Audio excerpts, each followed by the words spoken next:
y a quelque chose que personne ne t'a jamais vraiment dit, quelque chose que le monde autour de toi a choisi de taire. Peut-être parce qu'il ne le comprend pas lui-même. Tu as avancé dans la vie, avec ce poids étrange sur les épaules, cette sensation d'être différent, d'être à part, de ne pas tout à fait appartenir au cercle dans lesquels on t'a placé. Et pourtant, au fond de toi, tu sens quelque chose de puissant, quelque chose qui veille, quelque chose qui attend. Peut-être que tu t'es demandé pourquoi l'amour humain t'a semblé si compliqué, pourquoi les relations que tu observais autour de toi ne ressemblaient pas à ce que ton cœur cherchait vraiment. Pourquoi, même dans la solitude, il y avait cette présence inexplicable, cette paix étrange, cette lumière intérieure qui refusait de s'éteindre. Ce que tu t'apprêtes à découvrir dans cette vidéo, c'est que la réponse à une question que tu portes depuis longtemps, peut-être même depuis l'enfance. Pourquoi Dieu t'a gardé célibataire tout ce temps? Ce n'est pas un hasard. Ce n'est pas une erreur. Ce n'est pas un oubli de l'univers. C'est un plan secret, précis, puissant, tissé, spécialement pour toi. Un plan que personne d'autre ne peut accomplir à ta place. Un plan qui porte ton nom, qui connaît tes larmes de minuit, qui compte chaque souffle que tu as poussé dans l'attente. Dieu n'est pas en retard. Il est souverain. Si tu regardes cette vidéo en ce moment, c'est parce que tu as été guidé ici, pas par hasard, par une main invisible qui a orchestré ce moment précis, dans ta journée précise, pour que ces mots arrivent à ton cœur au bon moment. Tu es un élu, et aujourd'hui, Dieu est prêt à te révéler pourquoi ton chemin a été différent. Avant d'aller plus loin, si tu te reconnais dans ces mots, si quelque chose dans ta poitrine bat un peu plus vite en les entendant, abonne-toi maintenant. Cette chaîne a été créée pour toi, pour les âmes qui cherchent plus que ce que le monde ordinaire peut offrir. Chaque vidéo ici est une clé. Chaque message est une révélation. Abonne-toi et active la cloche pour ne manquer aucune parole que Dieu a préparée pour toi. Écris « Je suis prêt » dans les commentaires pour signifier à Dieu que tu acceptes cette révélation. Ces mots sont une prière. Ils ouvrent une porte spirituelle que seule ta volonté peut franchir. Et maintenant, ensemble, entrons dans le mystère. Tu n'es pas ordinaire, et Dieu le sait, il y a quelque chose dans tes yeux que les autres ne voient pas toujours. Une profondeur, une question silencieuse, comme si tu regardais le monde, et que le monde ne te regardait pas tout à fait en retour. Ce regard-là, cette façon d'être présent sans appartenir entièrement, c'est une marque, la marque de ceux que Dieu a choisis pour autre chose. Dès ton plus jeune âge, tu as ressenti quelque chose d'inexplicable, une profondeur en toi que les autres semblaient ne pas avoir. Tu regardais autour de toi, et quelque chose ne correspondait pas. Les conversations superficielles te pesaient. Les distractions qui fascinaient les autres te laissaient étrangement vide. Tu cherchais quelque chose de plus réel, de plus profond, de plus vrai. Et dans le silence de tes nuits, tu te demandais parfois « Pourquoi suis-je différent? Est-ce une bénédiction ou une malédiction d'être ainsi à part ?» Ce sentiment n'est pas une anomalie. Ce n'est pas un défaut de fabrication. Ce n'est pas le symptôme d'une blessure ou d'un manque. C'est une marque divine, la marque de ceux que Dieu a choisis pour une mission plus grande que la moyenne. Dans la Bible, on retrouve ces âmes partout. Joseph, rejeté par ses propres frères, vendu comme esclave, emprisonné injustement, et pourtant porté par une vision que personne ne pouvait lui voler. Moïse, élevé dans le palais du Pharaon mais ne trouvant jamais sa place dans ce monde de luxe et d'injustice, jusqu'au jour où Dieu lui parla dans le buisson ardent et lui révéla son véritable nom. David, le plus jeune des fils de Jessé, oublié lors de l'onction prophétique, laissé dans les champs pendant que ses frères se présentaient fièrement devant Samuel, et pourtant choisi par Dieu lui-même, parce que Dieu regarde le cœur. Ces hommes avaient quelque chose en commun. Avant leur élévation, ils ont vécu une période de séparation, d'isolement, d'incompréhension totale. Leurs familles ne les comprenaient pas. Leurs contemporains les ignoraient. Leur situation semblait sans issue. Et c'est précisément dans cet espace vide, inconfortable, inexplicable, que Dieu travaillait en silence. Toi aussi, tu es dans cet espace. Quand les gens autour de toi enchaînent les relations, quand les réseaux sociaux te montrent des couples heureux, quand ta famille te demande pour la 100e fois, alors, tu es avec quelqu'un? Quelque chose en toi résiste, non par peur, non par manque, mais parce que ton âme reconnaît, même confusément, qu'elle attend autre chose, quelqu'un d'autre. Un amour que le monde ordinaire ne peut pas lui offrir, un amour qui ne demande pas que tu t'éteignes pour briller. Et cette résistance-là, cette incapacité à te satisfaire du médiocre, est en elle-même une révélation. Seules les âmes qui ont été touchées par le divin refuse de se nourrir de ce qui est simplement convenable. Tu es vu, tu es connu, tu es choisi. Ces 3 phrases ne sont pas des mots de consolation pour les cœurs blessés. Ce sont des déclarations prophétiques qui ont été gravées dans l'éternité, avant même que tu sois né. Dieu ne t'a pas oublié. Il n'a pas détourné les yeux pendant que tout le monde semblait avancer. Il t'a regardé, toi, avec une attention totale, depuis le commencement. Écris 777 dans les commentaires pour briser le sceau de l'incompréhension sur ta vie. Ces 3 chiffres sont une prière silencieuse que le ciel entend. La différence que tu ressens n'est pas une distance avec Dieu. C'est une proximité que tu n'as pas encore pleinement réalisée. Les élus ne ressemblent pas aux autres parce qu'ils ne sont pas destinés à vivre comme les autres. Leur chemin est plus étroit, oui, mais il mène à des hauteurs que peu d'âmes atteignent. Ton isolement n'est pas une punition, c'est une préparation. Et ce qui se prépare en toi dépasse tout ce que tu pourrais imaginer en ce moment. Alors la prochaine fois que quelqu'un te demande pourquoi tu es encore seul, souris doucement, parce que tu portes un secret magnifique que lui ne comprend pas encore. Le plan de Dieu sur ta vie est en train de se déployer. Et il est plus beau que tout ce que tu aurais pu planifier toi-même. Le célibat comme espace sacré de transformation. Le monde moderne a transformé le célibat en problème, un problème à résoudre, à corriger, à dissimuler. Mais si je te disais que ce que le monde voit comme un manque, Dieu le voit comme un don. Et si cette solitude que tu portes était en réalité l'espace le plus sacré de ta vie, l'endroit où Dieu choisit de te parler directement. On parle de trouver quelqu'un, comme si être seul était une condition temporaire et honteuse, une sorte de salle d'attente avant la vraie vie. Les applications de rencontres te promettent de maximiser tes chances. Les articles te donnent des conseils pour séduire. Les podcasts te disent comment ne plus être seul en 30 jours. Et tout ce bruit crée une illusion puissante, que le bonheur était dans la relation, et que sans elle, tu es fondamentalement incomplet. Mais Dieu a une perspective radicalement différente. Une perspective qui ne vend rien.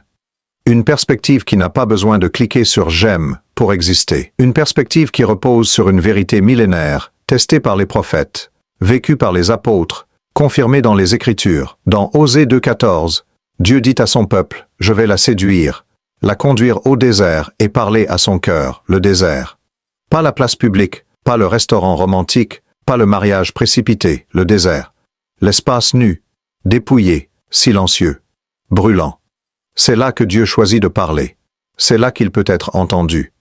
C'est là que les voix superficielles s'éteignent et que sa voix devient la seule que l'on entend vraiment. Ton célibat est ton désert. Cela ne veut pas dire que c'est facile. Le désert fait peur.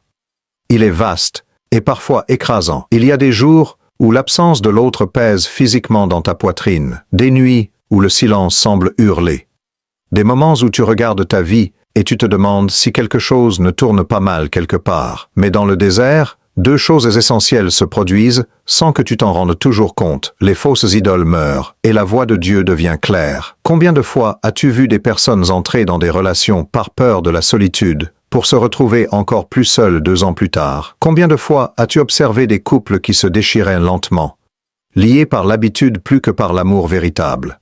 Ce n'est pas ce que Dieu a préparé pour toi. Il te prépare à quelque chose d'autre, quelque chose de plus réel, quelque chose qui ne s'effondre pas à la première difficulté. Tape « Je reçois » dans les commentaires si tu acceptes cette révélation que ton célibat est un espace sacré. Ces 2 mots ouvrent quelque chose dans ta vie spirituelle. Ils signalent au ciel que tu ne subis plus, mais que tu reçois. L'apôtre Paul a écrit dans 1 Corinthiens 7 que celui qui est célibataire peut se consacrer entièrement aux choses de Dieu, sans être divisé. Ce n'est pas une condamnation du mariage.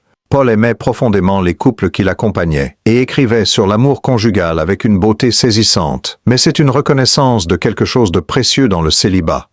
Une disponibilité totale, une liberté rare, un espace dans lequel Dieu peut tout faire. Dans ton espace de solitude, Dieu t'utilise, ton empathie, ta sensibilité, ta profondeur. Tout cela se développe en ce moment même. Les personnes que tu rencontreras dans les années qui viennent seront touchées par quelque chose en toi que tu n'as pas encore pleinement réalisé. Quelque chose qui ne pouvait naître que dans ce désert. Le feu ne forge pas le métal dans le confort. Il le forge dans la chaleur intense. Et tu es dans le feu. Quand tu en sortiras, et tu en sortiras, tu seras quelqu'un que même toi, tu ne reconnaîtras pas totalement.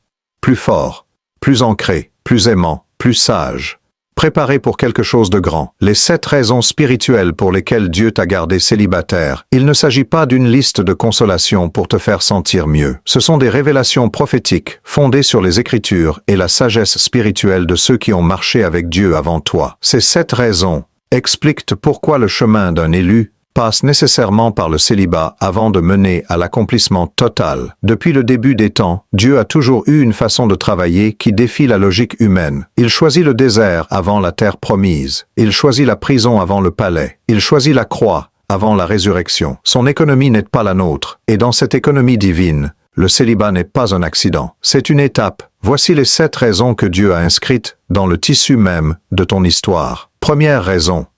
Dieu guérit tes blessures passées. Avant d'envoyer quelqu'un dans ta vie, Dieu doit s'assurer que tu n'amènes pas tes fractures non guéries dans une relation. Beaucoup de personnes entrent en couple avec des plaies ouvertes et les infligent à l'autre sans le vouloir, parfois sans même s'en rendre compte. Dieu t'aime trop pour te laisser faire ça. Il t'aime trop pour envoyer quelqu'un dans un champ de mine émotionnel. Alors il prend le temps, son temps, pas le tien, de restaurer ce qui a été brisé en toi depuis longtemps. Deuxième raison. Dieu élève ta fréquence spirituelle. Il y a quelqu'un qui t'est destiné, mais cette personne vibre à une certaine fréquence spirituelle. Si tu arrives à ce rendez-vous avec une fréquence trop basse, épuisé, amer, désespéré, vous ne pouvez pas vous reconnaître l'un l'autre. Dieu t'élève, t'affine, te purifie, pour que quand cette personne apparaîtra dans ta vie, tu la vois, et elle te verra. Et la reconnaissance sera immédiate et profonde. Troisième raison. Dieu teste et développe ta foi. La foi ne se développe pas dans le confort. Elle se développe dans l'attente, dans le pas encore, dans la prière qui semble demeurer sans réponse. Chaque jour où tu choisis de faire confiance malgré l'incertitude, ta foi grandit d'une façon invisible mais réelle. Et cette foi sera le socle indestructible de tout ce que Dieu bâtira dans ta vie. Quatrième raison. Dieu accomplit une mission à travers toi d'abord. Certaines missions ne peuvent être accomplies que par une âme libre, une mission qui nécessite ta mobilité totale, ton énergie non divisée, ton cœur entièrement disponible. Dieu ne t'a pas encore accordé cet amour humain parce qu'il a besoin de toi entier, pour une œuvre qu'il est en train d'accomplir à travers toi. Et cette œuvre est plus importante que tu ne le réalises. Écris, envoie-moi dans les commentaires si tu acceptes d'être utilisé par Dieu pour sa mission. C'est une prière d'abandon total. Et Dieu répondra. Cinquième raison, Dieu protège ton cœur. Si tu savais combien de chagrin Dieu t'a épargné en ne te laissant pas avec certaines personnes que tu désirais ardemment. Tu as prié pour des personnes qui t'auraient lentement détruit. Tu as voulu des chemins qui t'auraient perdu. Et Dieu, dans sa miséricorde silencieuse, a dit non. Ce non que tu as vécu comme un rejet douloureux était en réalité une protection extraordinaire. Sixième raison. Dieu te prépare à aimer vraiment. Le véritable amour, pas la passion éphémère, pas la dépendance émotionnelle, pas l'amour conditionnel qui s'évapore à la première difficulté, s'apprend. Il s'apprend dans la relation avec Dieu d'abord. Comment donner sans retenue? Comment pardonner sans calcul? Comment être présent sans condition? Ce que tu apprends maintenant dans ta relation avec Dieu, tu l'amèneras dans ta relation humaine. Et cela changera tout. Septième raison, Dieu prépare l'autre. Ce n'est pas seulement toi qui te prépares. L'autre aussi est en formation quelque part. L'autre aussi a des blessures à guérir, une mission à accomplir, une fréquence à atteindre. Vous avancez tous les deux vers le même point de rendez-vous. Et Dieu orchestre chaque détail de vos deux vies pour que ce moment soit parfait. Et ces 7 raisons ne sont pas des théories consolantes. Ce sont des promesses inscrites dans le tissu même de la création divine. Dieu est un Dieu d'ordre, de timing parfait, de beauté dans les moindres détails. Il n'improvise pas avec ta vie. Il compose une symphonie. Et tu es l'un de ses instruments préférés. Les signes que Dieu te parle à travers ton célibat. Il y a un langage que Dieu parle en silence. Un langage de signes, d'intuition, de portes qui s'ouvrent et se ferment, de paix inexplicable et de résistance intérieure. La question n'est pas si Dieu te parle. Il parle toujours. La question est, est-ce que tu sais l'entendre dans le bruit du monde quotidien? Les notifications, les distractions numériques, les avis contradictoires des uns et des autres, les signes de Dieu passent souvent inaperçus. Pas parce qu'ils sont trop faibles, mais parce que nous avons appris à vivre à une vitesse qui rend la perception divine presque impossible. Il faut ralentir. Il faut faire silence. Il faut apprendre à voir avec d'autres yeux. Voici comment reconnaître que Dieu te parle, à travers ta saison de célibat. Premier signe, une paix qui dépasse la compréhension. Il y a des moments, souvent inattendus, où tu ressens une paix profonde malgré ta situation. Pas de l'indifférence face à ce que tu vis, pas du déni confortable, mais une paix réelle, étrange, qui n'a aucune explication rationnelle dans ta vie concrète. C'est Dieu qui dit « Je suis là, je veille ». Fais confiance à ce qui vient. Deuxième signe. Des rêves et des visions récurrents. Certaines personnes en période de célibat spirituellement significative reçoivent des rêves intenses. Des images symboliques, des voix douces au réveil, des impressions qui persistent dans la journée. Ne les balayez pas d'un revers de main, comme de simples productions de ton subconscient. Tiens un journal, note ce que tu reçois, cherche le sens. Dieu a toujours parlé en rêve. À Joseph, à Daniel, à Marie, à Pierre, il n'a pas changé sa façon d'opérer. Troisième signe. Une attraction croissante pour la prière et la parole. Si tu trouves que tu veux prier davantage, que les Écritures te touchent plus profondément qu'avant, que tu ressens un besoin croissant de silence et de contemplation, ce n'est pas une simple phase spirituelle qui passera. C'est Dieu qui attire ton cœur vers lui pour l'approfondir, pour le préparer, pour le transformer en quelque chose qu'il peut habiter pleinement. Tape. Je t'entends, Seigneur, dans les commentaires si tu reconnais un de ces signes dans ta vie en ce moment. Quatrième signe. Des portes fermées sur des relations qui semblaient évidentes. Tu as peut-être vécu des situations où une relation semblait parfaite sur le papier. Les critères étaient cochés. L'attraction était là. Tout semblait aligné. Et pourtant quelque chose s'est brisé, où tu as ressenti une résistance intérieure profonde et inexplicable. Ces portes fermées ne sont pas des échecs personnels, ce sont des redirections divines. Dieu t'a dit avec douceur mais fermement, pas ici, pas maintenant, pas cette personne. Cinquième signe, une vocation ou un appel qui se précise. Dans le silence du célibat, beaucoup d'élus découvrent leur mission avec une clarté qu'ils n'avaient jamais connue. Un don qui s'éveille, une cause qui leur tient profondément à cœur.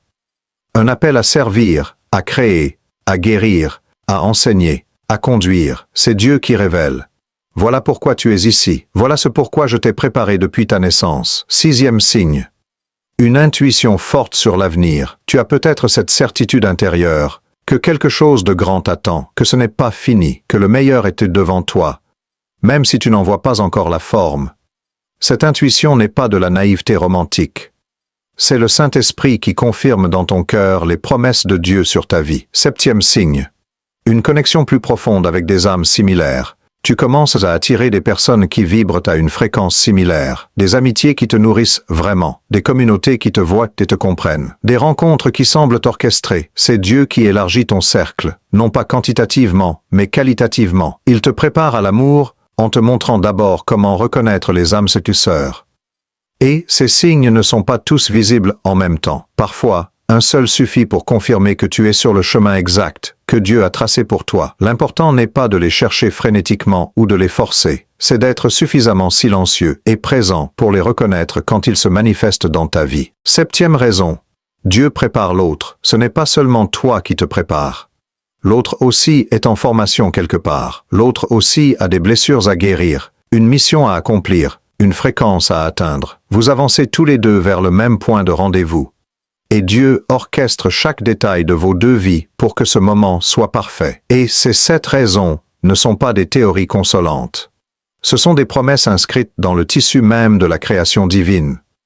Dieu est un Dieu d'ordre, de timing parfait, de beauté dans les moindres détails. Il n'improvise pas avec ta vie, il compose une symphonie. Et tu es l'un de ses instruments préférés. Les signes que Dieu te parle à travers ton célibat, il y a un langage que Dieu parle en silence. Un langage de signes, d'intuition, de portes qui s'ouvrent et se ferment, de paix inexplicable et de résistance intérieure. La question n'est pas si Dieu te parle, il parle toujours. La question est, est-ce que tu sais l'entendre? Dans le bruit du monde quotidien, les notifications, les distractions numériques, les avis contradictoires des uns et des autres, les signes de Dieu passent souvent inaperçus, pas parce qu'ils sont trop faibles, mais parce que nous avons appris à vivre à une vitesse qui rend la perception divine presque impossible. Il faut ralentir. Il faut faire silence.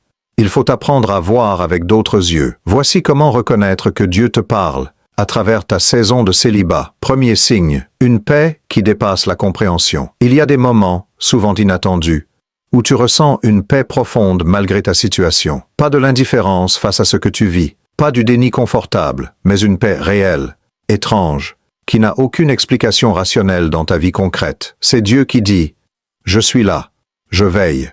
Fais confiance à ce qui vient. Deuxième signe, des rêves et des visions récurrents. Certaines personnes en période de célibat spirituellement significative reçoivent des rêves intenses, des images symboliques, des voix douces au réveil, des impressions qui persistent dans la journée. Ne les balayez pas d'un revers de main comme de simples productions de ton subconscient. Tiens un journal, note ce que tu reçois, cherche le sens. Dieu a toujours parlé en rêve, à Joseph, à Daniel, à Marie, à Pierre. Il n'a pas changé sa façon d'opérer. Troisième signe, une attraction croissante pour la prière et la parole. Si tu trouves que tu veux prier davantage, que les Écritures te touchent plus profondément qu'avant, que tu ressens un besoin croissant de silence et de contemplation, ce n'est pas une simple phase spirituelle qui passera. C'est Dieu qui attire ton cœur vers lui pour l'approfondir, pour le préparer, pour le transformer en quelque chose qu'il peut habiter pleinement. Tape « Je t'entends, Seigneur » dans les commentaires si tu reconnais un de ces signes dans ta vie en ce moment. Quatrième signe, des portes fermées sur des relations qui semblaient évidentes. Tu as peut-être vécu des situations où une relation semblait parfaite sur le papier. Les critères étaient cochés. L'attraction était là. Tout semblait aligné. Et pourtant quelque chose s'est brisé. Où tu as ressenti une résistance intérieure profonde et inexplicable. Ces portes fermées ne sont pas des échecs personnels. Ce sont des redirections divines. Dieu t'a dit avec douceur mais fermement. Pas ici, pas maintenant, pas cette personne. Cinquième signe, une vocation ou un appel qui se précise. Dans le silence du célibat, beaucoup d'élus découvrent leur mission avec une clarté qu'ils n'avaient jamais connue. Un don qui s'éveille. Une cause qui leur tient profondément à cœur.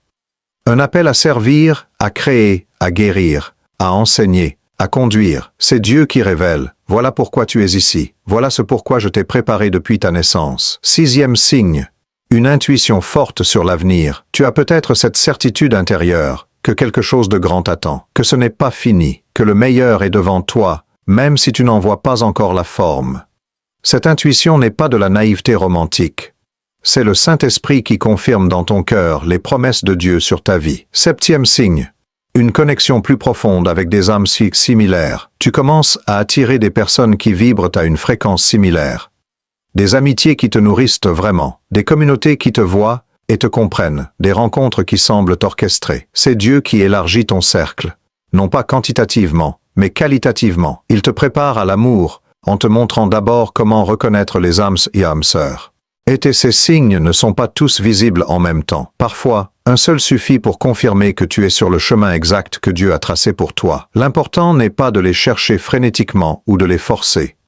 C'est d'être suffisamment silencieux et présent pour les reconnaître quand ils se manifestent dans ta vie. Ce que Dieu accomplit en toi pendant cette saison, la saison que tu traverses, n'est pas vide. Elle est pleine de choses invisibles à l'œil nu, mais réelle et radicalement transformatrice, comme une graine sous la terre. Rien à voir depuis la surface froide et silencieuse. Et pourtant un arbre entier est en train de former ses racines dans l'obscurité. Il y a une erreur de perspective que beaucoup commettent pendant l'attente. Ils regardent ce qui manque au lieu de voir ce qui se construit. Ils mesurent leur vie à l'aune de ce qu'ils n'ont pas encore reçu. Et cette mesure-là est toujours douloureuse. Mais Dieu ne mesure pas ta vie ainsi. Il voit l'arbre, quand tu ne vois que la graine. Voici ce que Dieu accomplit en toi, dans cette saison, sur plusieurs niveaux essentiels. Au niveau de ton identité. Qui es-tu, réellement? Quand tu es dépouillé de tout ce que les autres attendent de toi. Quand tu n'as plus besoin de plaire à un partenaire. Quand tu n'es pas défini par une relation. Le célibat force cette question fondamentale.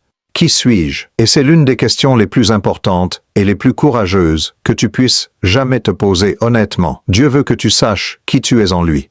Pas en fonction de l'autre, pas en miroir de quelqu'un d'autre. Il veut que ton identité soit enracinée dans cette vérité immuable. Tu es son enfant bien-aimé, tu es son œuvre. Tu es son choix délibéré et personnel. Cette identité-là, aucune rupture ne peut la détruire. Aucune trahison ne peut l'effacer. Au niveau de tes blessures, chaque être humain arrive à l'âge adulte avec des blessures, l'abandon, la trahison, le manque d'amour parental, le rejet, la honte cachée. Ces blessures non guéries ont une façon terrible de diriger nos choix relationnels sans que nous en ayons conscience.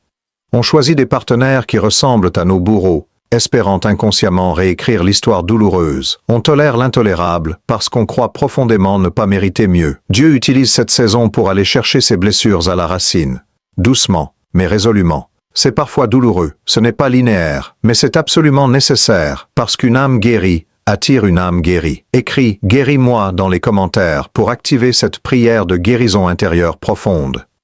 Dieu entend chaque mot que tu lâches dans la sincérité de ton cœur. Au niveau de tes attachements, Dieu examine ce à quoi tu t'es attaché, pas seulement les personnes, mais les idées, les attentes, les scénarios que tu as construits dans ta tête sur ce que ta vie devrait ressembler. Ces attachements peuvent être de véritables idoles, plus subtiles que les idoles de pierre, mais tout aussi puissantes dans leur capacité à t'emprisonner. Il te demande de les lâcher, pas parce qu'il veut te priver, mais parce qu'il a quelque chose de bien meilleur que tout ce que tu as imaginé. Et tant que tu t'accroches à ton propre plan, tu ne peux pas recevoir le sien. Au niveau de ta vocation, chaque âme est venue sur terre avec un but précis. Ce but n'est pas seulement d'être heureux, de fonder une famille, de réussir financièrement, bien que tout cela soit possible et même souhaité par Dieu. Ce but est quelque chose de plus spécifique, une contribution unique, une empreinte que seul toi peux laisser. Et parfois, ce but a besoin d'être découvert et développé dans la solitude avant de pouvoir être accompli avec quelqu'un à tes côtés. Au niveau de ta capacité d'amour, aimer vraiment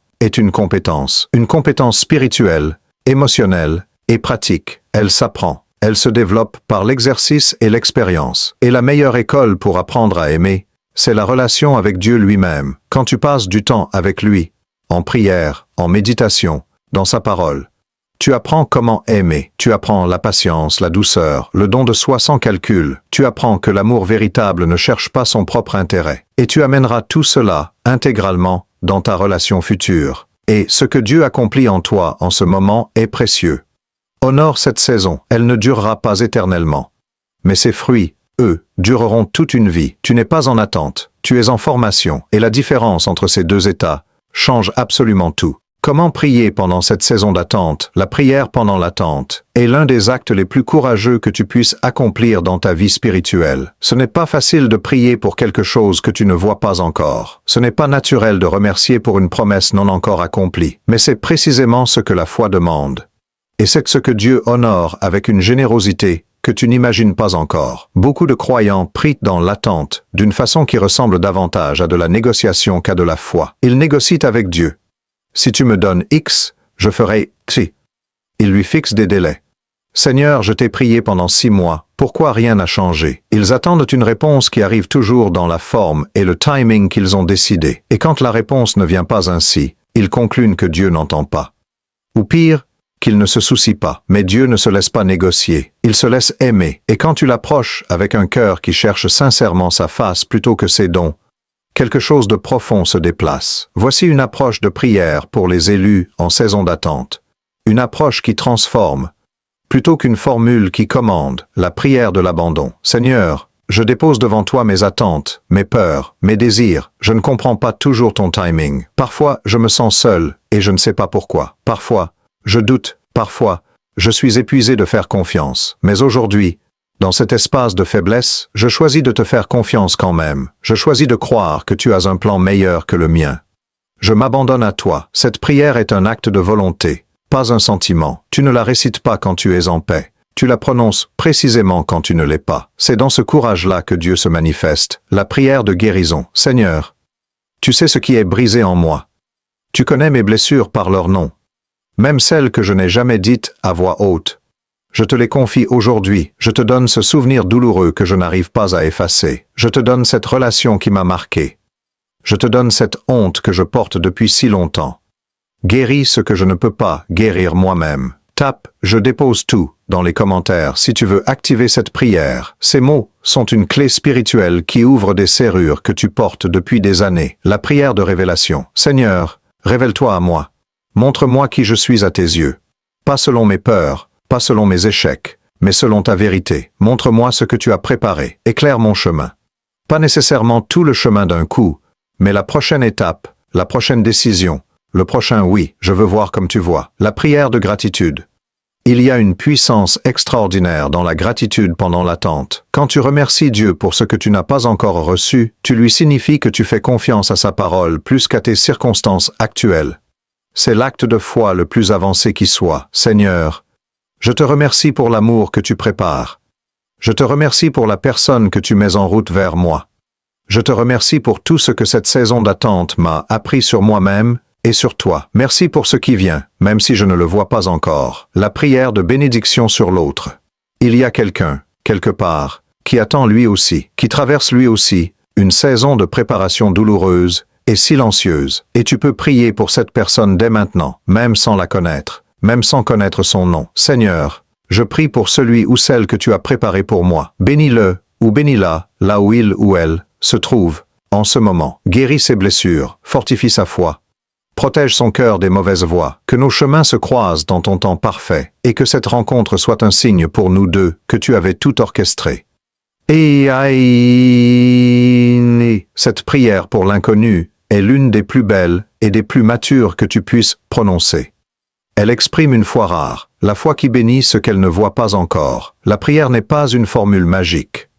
C'est une relation vivante avec un Dieu vivant, et chaque prière que tu prononces dans cette saison est enregistrée, entendue, répondue, à sa façon, en son temps, avec sa sagesse qui dépasse la tienne. Les pièges à éviter en saison d'attente, le chemin des élus, est semé d'embûches.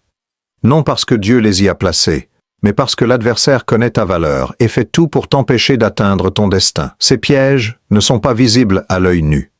Ils se présentent souvent sous des apparences raisonnables, voire spirituelles. C'est pourquoi les connaître est une forme de protection divine. L'attente est l'une des épreuves spirituelles les plus difficiles qui soient, non parce qu'elle est dramatique ou spectaculaire, mais précisément parce qu'elle ne l'est pas. L'attente est silencieuse, elle s'étire, elle use, et dans cette usure-là se cachent les pièges les plus subtils du chemin. Voici les 6 pièges les plus courants. Et comment les reconnaître avant qu'ils te coûtent quelque chose d'irréparable? Piège numéro 1. L'impatience déguisée en action. L'impatience ne se présente pas toujours comme une émotion explosive ou un cri de désespoir. Elle se présente souvent sous forme de décision. Je vais forcer ce qui ne vient pas naturellement. Je vais accepter quelqu'un qui ne me correspond pas vraiment, parce que j'en ai assez d'attendre. Je vais chercher quelque chose avec quelqu'un juste pour ne plus être seul ce soir. Ces décisions prises en état d'impatience ont des conséquences qui peuvent durer des mois, voire des années. Dieu voit l'arbre entier. Toi, tu vois parfois seulement la feuille la plus proche. Fais confiance à celui qui voit tout. Piège numéro 2. La comparaison destructrice. Elle a trouvé quelqu'un à 24 ans. Lui est marié et heureux depuis 3 ans. Tout le monde autour de moi avance sauf moi. La comparaison est l'ennemi absolu de la vocation. Ton chemin n'est pas le chemin de l'autre. Ton timing n'est pas le timing de l'autre. Dieu n'a pas de ligne d'assemblage standardisée. Il a des plans uniques, personnalisés, parfaitement adaptés à chaque âme. Écris « Mon chemin est unique » dans les commentaires pour briser la puissance de la comparaison sur ta vie. Ces mots sont une déclaration prophétique sur ton avenir. Piège numéro 3. Combler le vide par de mauvais substituts. Il y a des personnes qui, dans leur attente, cherchent à combler le vide par des distractions constantes, des aventures sans lendemain ou des liens émotionnels ambigus qui ne construisent rien de réel. La tentation de remplir le silence est puissante, mais Dieu ne veut pas que tu combles le vide. Il veut que tu l'habites avec lui, jusqu'à ce qu'il le remplisse lui-même, de la façon qui lui appartient. Piège numéro 4. L'amertume envers Dieu, c'est le piège le plus dangereux et le plus discret. Quand l'attente dure, quand les prières semblent s'accumuler sans réponse visible, quand tout le monde avance et que toi tu restes immobile, une amertume peut s'installer silencieusement, une distance vis-à-vis de Dieu. Une prière moins sincère, une foi qui s'effrite sans qu'on s'en aperçoive vraiment. Si tu ressens cela, ne le cache pas, ne le déguise pas en piété. Dis-le à Dieu directement. Seigneur, je suis en colère, je ne comprends pas, je me sens abandonné. Cette honnêteté-là est de la foi authentique, pas du blasphème. David a prié ainsi dans les psaumes. Jérémie a prié ainsi. Job a prié ainsi, et Dieu les a tous rencontrés dans leur honnêteté brute, et il les a tous conduits vers une profondeur nouvelle. Piège numéro 5. L'identité basée exclusivement sur le célibat. Certaines personnes en font une identité exclusive et définitive. Je suis célibataire et heureux. Je n'ai besoin de personne. Cette posture peut cacher une blessure profonde que l'on refuse de regarder. Dieu ne t'a pas créé pour l'isolement permanent. Il t'a créé pour la communion, avec lui et avec les autres, dans toutes les formes que cela prend. Le célibat est une saison, pas une identité permanente. Piège numéro 6. Ignorer les signaux d'alarme par désir d'en finir avec l'attente. Quand une personne arrive enfin, il peut être tentant de fermer les yeux sur des signaux clairs. Incompatibilité profonde de valeurs, manque de foi commune, comportement problématique parce que tu es épuisé d'attendre. Mais Dieu t'a donné du discernement. Utilise-le. L'amour véritable que Dieu prépare pour toi ne te demandera pas de t'éteindre pour briller. Il ne te demandera pas de trahir ce que tu es pour être accepté. Ces pièges ne te définissent pas si tu y es tombé. La grâce de Dieu est plus grande que toute erreur commise dans l'attente. Mais les reconnaître te donne le pouvoir de te relever plus vite et de continuer à avancer vers ce qui t'est destiné. Le portrait de l'âme préparé pour toi, tu te demandes peut-être ce que Dieu prépare pour toi. Pas en théorie abstraite, mais dans le concret de ce que sera cette personne. La façon dont elle aimera, la façon dont elle te verra, la façon dont sa présence changera quelque chose dans ta vie d'une manière que tu ne pourras pas expliquer, mais que tu reconnaîtras immédiatement. Ce portrait n'est pas une liste de critères romantiques, ce n'est pas une liste de souhaits que tu envoies au ciel, en espérant une livraison. C'est une réalité que Dieu construit, en ce moment même, dans la vie d'une âme qui traverse elle aussi sa propre saison de préparation. Une réalité forgée dans le feu de l'attente. Tout comme toi, tu te forges en ce moment. Voici les traits de l'âme que Dieu prépare pour toi. Une âme qui te voit vraiment. Pas celle qui voit seulement tes succès, ta façade sociale, ce que tu projettes au monde avec tant de soin, mais celle qui voit tes profondeurs, tes doutes que tu n'oses pas montrer, tes sensibilités que tu caches par peur d'être jugé, tes espoirs les plus fous que tu gardes pour toi dans le silence de la nuit, et qui t'aime précisément pour tout cela. Pas malgré tout cela, quelqu'un dont le regard sur toi te fait sentir que tu peux enfin être pleinement toi-même, sans performance, sans masque. Une âme qui partage ta fréquence, pas nécessairement identique à toi. La complémentarité est une richesse extraordinaire que Dieu utilise souvent, mais une âme qui reconnaît ce qui compte vraiment dans la vie, la prière, la foi, le service des autres, la profondeur des conversations, la beauté du silence partagé, quelqu'un avec qui le silence confortable est possible. Et la conversation est vivante, stimulante, nourrissante. Une âme qui a elle aussi traversé son désert. La personne que Dieu prépare pour toi a elle aussi connu la souffrance, l'incompréhension, les nuits longues, l'attente qui use. Elle a ses propres cicatrices, pas les mêmes que les tiennes, mais des cicatrices qui l'ont rendue tendre, vraie, humble. Et ces cicatrices correspondront aux tiennes d'une façon qui ne sera pas de la souffrance, mais de la guérison mutuelle. Vous vous reconnaîtrez dans vos blessures transformées. Tape « Je l'attends Seigneur » dans les commentaires si tu crois en cet amour promis. Cette déclaration est une encre pour ton cœur dans les moments de doute. Une âme qui ne divise pas ta vocation, mais la multiplie. Trop de relations diminuent les gens. L'un sacrifie sa mission pour l'autre. L'un s'efface complètement, l'un étouffe lentement. La personne que Dieu prépare pour toi ne t'éteindra pas pour briller elle-même. Elle te donnera des ailes que tu n'avais pas seul. Ensemble, vous accomplirez plus que vous ne le ferez séparément. Votre union ne sera pas une soustraction, ce sera une multiplication. Une âme qui a choisi de grandir. Elle a fait le choix difficile et courageux de ne pas rester prisonnière de ses blessures, de ne pas se venger du passé, de guérir, même quand c'est douloureux et lent, de croire, même quand ça coûte tout. Ce choix-là, ce choix que toi aussi tu fais chaque jour dans cette saison, vous rapproche l'un de l'autre invisiblement, même sans vous connaître encore. Une âme dont l'amour ressemblera à la grâce. Pas parfaite, elle aura des défauts, des mauvais jours, des peurs, des moments où elle ne comprendra pas, mais son amour sera ancré dans quelque chose de plus grand qu'elle-même, et qu'elle seule. Et dans cet amour, tu reconnaîtras quelque chose de Dieu, quelque chose qui dépasse les deux individus que vous êtes, quelque chose de sacré. Et ce portrait n'est pas un fantasme romantique que tu nourris pour te consoler de l'attente, c'est une promesse divine, et Dieu tient ses promesses. Pas toujours quand nous le voulons, pas toujours dans la forme que nous avons imaginée, mais toujours au bon moment, de la bonne façon, avec la bonne personne. La question n'est pas si cette personne existe, la question est: es-tu en train de te préparer pour elle comme elle se prépare pour toi? Comment avancer pendant l'attente? Les pratiques de l'élu, l'attente de Dieu n'est pas un état passif dans lequel on subit le temps qui passe. C'est un état actif, intensément vivant, dans lequel on construit, on cultive, on grandit. Les élus qui traversent cette saison avec grâce et en ressortent transformés ne le font pas en restant immobiles, ils avancent. Voici les pratiques concrètes qui transforment l'attente stérile en préparation féconde. Il y a une illusion commune qui dit que tu dois d'abord trouver la bonne personne pour que ta vraie vie commence.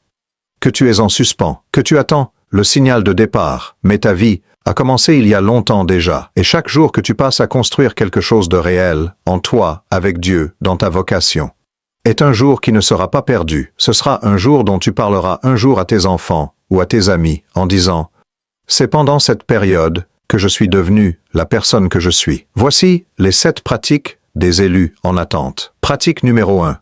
Cultive ta relation avec Dieu comme une priorité absolue, non négociable, pas comme une option dans ton agenda chargé, pas comme une activité parmi d'autres que tu fais quand tu as le temps. Comme le centre de ta vie quotidienne, un temps régulier et délibéré avec Dieu. Prière, parole, silence, adoration. Ce temps n'est pas une obligation légaliste. C'est un rendez-vous d'amour, et chaque jour que tu choisis de te présenter à ce rendez-vous, même quand tu n'en as pas envie, quelque chose se transforme en toi à un niveau que tu ne mesureras qu'après. Pratique numéro 2.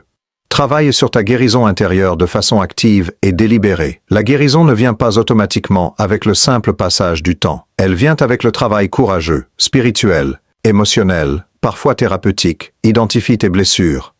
Nomme-les, sans les habiller. Prie spécifiquement pour elles. Cherche de l'aide si nécessaire. Un accompagnement spirituel, un groupe de croissance, une thérapie chrétienne, ces ressources ne sont pas des signes de faiblesse. Ce sont des outils de transformation que les âmes courageuses utilisent. Tapez. Je travaille sur moi dans les commentaires si tu t'engages dans ce processus de guérison aujourd'hui. Pratique numéro 3. Découvre et développe activement ta vocation. Qu'est-ce qui te passionne profondément et durablement? Dans quel service te retrouves-tu vraiment vivant? Quelle injustice te révolte assez pour que tu veuilles agir concrètement? Ta vocation n'attend pas que tu sois en couple pour être activée. Elle attend seulement que tu dises « Me voici, commence maintenant, sers. » Crée. Contribue à quelque chose de plus grand que toi-même. Et regarde comment Dieu bénit ce commencement. Pratique numéro 4. Construis une communauté spirituelle authentique et nourrissante. La solitude dans l'attente ne veut pas dire l'isolement de tous. Dieu t'appelle à des relations profondes, justes, vrai, même en dehors du couple. Trouve une communauté de foi qui te challenge avec amour, te soutient dans les moments difficiles et te voit pour ce que tu es vraiment. Ces relations sont des cadeaux de Dieu pour cette saison. Elles préparent aussi ton cœur à l'amour conjugal futur. Pratique numéro 5. Soigne ton corps et ton espace de vie comme des offrandes. Ton corps est le temple du Saint-Esprit. En prendre soin. Par le mouvement régulier, la nutrition consciente, le sommeil réparateur, la beauté de ton espace de vie est un acte de respect envers ce que Dieu a créé et habite. Ce n'est pas de la vanité superficielle, c'est de l'intendance, et cela impacte profondément ton état émotionnel et spirituel quotidien. Pratique numéro 6. Développe la gratitude comme habitude quotidienne concrète. Chaque soir, identifie 3 choses pour lesquelles tu es sincèrement reconnaissant, même dans la difficulté, même dans l'attente, même les jours où rien ne semble aller. La gratitude est un outil spirituel puissant. Elle déplace progressivement ton regard des manques vers les abondances réelles de ta vie. Et elle crée un terrain fertile dans ton cœur pour les bénédictions qui viennent. Pratique numéro 7. Reste ouvert sans être désespéré. Disponible et sans être dans la chasse. Sois présent dans ta vie. Sois ouvert aux rencontres, aux possibilités, aux portes que Dieu pourrait ouvrir à tout moment, mais sans désespoir, sans forcer, sans chercher dans chaque personne que tu croises une confirmation ou une infirmation de ta promesse. La personne que Dieu a préparée pour toi n'aura pas besoin que tu forces ou que tu te déguises pour la convaincre. La connexion sera naturelle, profonde, évidente. Et tu sauras. Et ces pratiques ne sont pas une formule garantie. Elles ne sont pas un raccourci vers ce que tu attends. Mais elles sont les habitudes des âmes qui traversent l'attente avec dignité, qui grandissent pendant l'attente et qui en ressortent prêtes pour tout ce que Dieu a préparé. Conclusion. Le message de Dieu pour toi aujourd'hui. Imagine que Dieu t'écrit une lettre ce soir. Imagine que parmi toutes les milliards d'âmes sur cette terre, il prend un moment, ton moment précis, pour te dire quelque chose directement, personnellement, sans intermédiaire. Voici ce qu'il dirait. Tu as regardé cette vidéo jusqu'ici. Ce n'est pas un hasard. Les algorithmes ne guident pas les âmes, Dieu guide les âmes. Et tu es ici parce qu'il t'y a conduit, parce qu'il a quelque chose à te dire et parce que ton cœur était prêt à l'entendre. La lettre de Dieu, mon enfant bien-aimé, je sais que tu t'es demandé si j'avais oublié ton cœur. Je sais que certaines nuits ont été longues et lourdes, que le silence de ton espace personnel t'a parfois pesé d'une façon que tu n'arrivais pas à expliquer, que tu as regardé les autres avancer dans leur vie et que tu t'es demandé, avec une honnêteté que je respecte profondément, si quelque chose n'allait pas en toi. Il n'y a rien qui ne va pas en toi. Tu es exactement là où je t'ai mis, et je t'ai mis là avec intention, avec amour, avec un plan qui dépasse tout ce que tu peux voir depuis ta position actuelle. J'ai besoin que tu comprennes quelque chose d'essentiel. Je ne te retiens pas par négligence. Je ne t'ai pas oublié dans la liste des gens à bénir. Je te retiens par amour. Un amour que tu ne mesures pas encore pleinement. Ce que j'ai préparé pour toi ne ressemble à rien de ce que tu as vu jusqu'ici. Et si je t'avais laissé partir trop tôt vers quelque chose de moindre, tu aurais peut-être été satisfait pour un temps. Et tu aurais manqué ce que j'avais vraiment préparé. Je t'ai choisi, toi, pour porter quelque chose que beaucoup ne peuvent pas porter. Peut pas porter. Ta sensibilité n'est pas une faiblesse à corriger. C'est ma façon de parler au monde à travers toi. Ta profondeur n'est pas un fardeau à gérer. C'est mon empreinte en toi. Ta différence n'est pas une malédiction à guérir. C'est ta signature divine dans le livre de la création. Les saisons où tu t'es senti le plus seul, c'est là que j'étais le plus proche de toi. Dans tes larmes de minuit, je pleurais avec toi. Dans tes questions sans réponse visible, je te portais dans mes bras. Dans tes doutes les plus profonds, ma main ne t'a jamais lâché. Même quand tu ne la sentais plus. Ce que tu dois recevoir maintenant, tape « Merci Seigneur » dans les commentaires. C'est une déclaration de foi. C'est une prière simple et puissante. C'est une connexion que tu établis avec le ciel en ce moment même. Et le ciel répond toujours « Je te le promets, mon enfant. Ce que j'ai préparé est réel. La personne, si tel était le désir de ton cœur, est réelle, et elle est en chemin. L'avenir que j'ai tracé pour toi est réel, et le moment où tout cela se rejoindra sera si beau, si parfaitement ajusté à tout ce que tu es, que tu comprendras dans un seul souffle pourquoi l'attente était non seulement nécessaire, mais précieuse. Pour l'instant, reste proche de moi, laisse-moi finir ce que j'ai commencé en toi, ne force pas les portes que j'ai fermées pour te protéger. Ne fuis pas les espaces où je t'ai invité à grandir, je suis avec toi. Pas comme une idée abstraite ou une force lointaine, mais comme une présence réelle, vivante, constante, qui connaît ton nom et qui l'aime. Tu es vu, tu es connu, tu es choisi, et tu es aimé d'un amour que ni la distance, ni le temps, ni aucune erreur de ta vie ne peut jamais effacer. Je suis fier de toi, ton Père. Appel final, voilà ce que Dieu dit à ton cœur ce soir, et si tu reçois ces mots, si quelque chose en toi s'est réveillé, réchauffé, ou pleuré en les entendant, alors cette vidéo a accompli exactement ce pourquoi elle a été créée. Si elle t'a touché, partage-la avec quelqu'un qui en a besoin. Il y a des âmes autour de toi qui portent les mêmes questions silencieuses, les mêmes douleurs cachées, les mêmes attentes inavouées, et qui n'ont pas encore entendu cette révélation. Sois l'instrument de Dieu pour elles. Un partage peut changer une vie. Abonne-toi à cette chaîne et active la cloche des notifications. Chaque semaine, nous explorons ensemble les mystères de la foi, les promesses de Dieu et les chemins des âmes choisies. Cet espace a été créé spécialement pour les différents, les profonds, les incompris de ce monde. Pour ceux que Dieu a marqués, pour quelque chose de grand. Écris « Je suis un élu » dans les commentaires si tu acceptes pleinement cette identité aujourd'hui. Reçois-la entièrement. Marche dedans sans honte. Parce que c'est qui tu es. Et Dieu le confirme. À la prochaine révélation, Dieu te précède toujours.